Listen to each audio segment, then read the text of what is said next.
कहा कि हे पुत्र, मैंने सुना है तू ब्रह्म है। बोले हाँ मां। तो क्या तू मेरे 6 जो तेरे बड़े भाई थे मृत हो गए, कंस ने मार दिया, क्या तू उनको ला सकता है? बोले अवश्य मां, जरूर लेके आऊंगा। और काल से अपने 6 भाइयों को ला करके नन्हे नन्हे गोपाल, कन्हैया तो बाबा बने हुए और नन्हे नन्हे गोपाल को लाके और मां की झोली में डाल दिया। मां प्रसन्न हुए, जा मैं तुझे मात्र ऋण से मुक्त करती हूं। जीवन में ये याद रखिएगा, कभी भूल से भी सपने में भी कभी भी किसी भी काल में बड़ों का अपमान नहीं करना। कितना भी कुछ हो जाए, अपने से बड़ों का अपमान कभी भी नहीं करना चाहिए।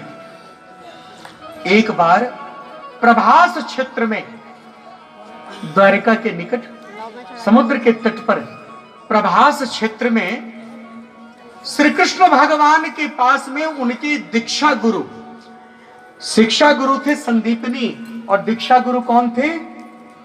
दुर्वासा। दुर्वासा जी अपने शिष्यों के साथ आए।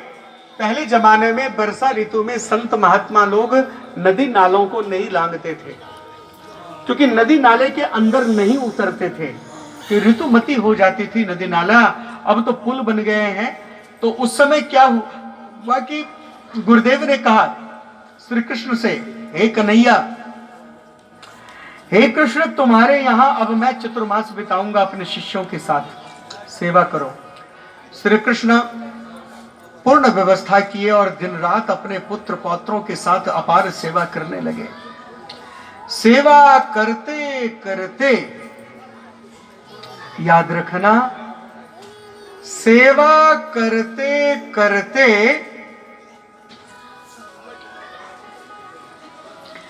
एक दिन भगवान श्री कृष्ण को कहीं अन्यत्र जाना पड़ा। पुत्रों से कहा कि पुत्रों, ऋषिवर की अपार सेवा करना।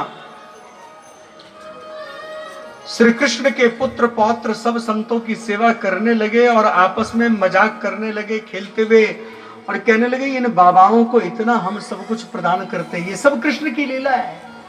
इन बाबाओं को इतना खिलाते पिलाते, देखते इस बाबा को कुछ आता है या नहीं आता, इन बाबा जी को कुछ पता है या नहीं पता है, ऐसा मन में सोच करके। और क्या हुआ? ऐसा मन में सोच करके उन्होंने जाम्बवती के पुत्र, श्री कृष्ण की पत्नी जाम्बवती थी, जामवंत जी की पत्नी, जामवंत जी की बेटी, जामवंत जी की बेटी श्री कृष्ण की पत्नी थी जाम्बवती। तो जाम्बवती बहुत सुंदर थी, तो उसका बेटा सांब, जाम्बवती के बेटे का क्या नाम था? सांब। सांब बहुत सुंदर था, तो उसको स्त्रियों के, लेडीज के कपड़े पहना दिए, स्त्रियों के कपड़े पहना करके और पेट पे खूब सारे कपड़ वस्त्र लगा दिए और ले गए दुर्वासा ऋषि के पास। बाबा, ओ बाबा। बोले हाँ, ये नई नवीली बहू है, आशीर्वाद दो। बोले भैया सुखी रहो। बोले ऐसे नहीं बाबा, बाबा इसके पेट में कछू है, बता क्या है? बाबा बताओ तो सही, इसके पेट में क्या है? बाबा दुर्वासा जी थे, क्रोध करके श्राप दे दिया, जा, हम संतों से तू परीक्षा लेता है, जा, इसके पेट में लोहे का मूसल निकलेगा जो तुम समस्त यदुवंशियों का विनाश होगा।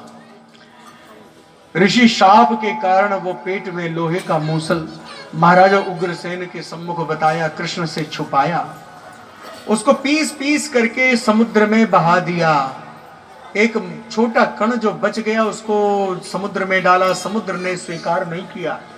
एक मछली निगल गई, उस कण को उसे बेली ने पकड़ा मछली को और लेकर के मछली तो खा गया और लोहे के टुकड़े को उसने अपने बाण के आगे लगाया। और इधर जो वज्र के प्रहार से किसी इनका कुछ नहीं हो सकता था, ऋषि श्राप के कारण समुद्र देवता ने भी उस कण को ग्रहण नहीं किया और समुद्र के किनारे एकत्रित हुआ। वह एल नाम का घास बना, परम तीखा।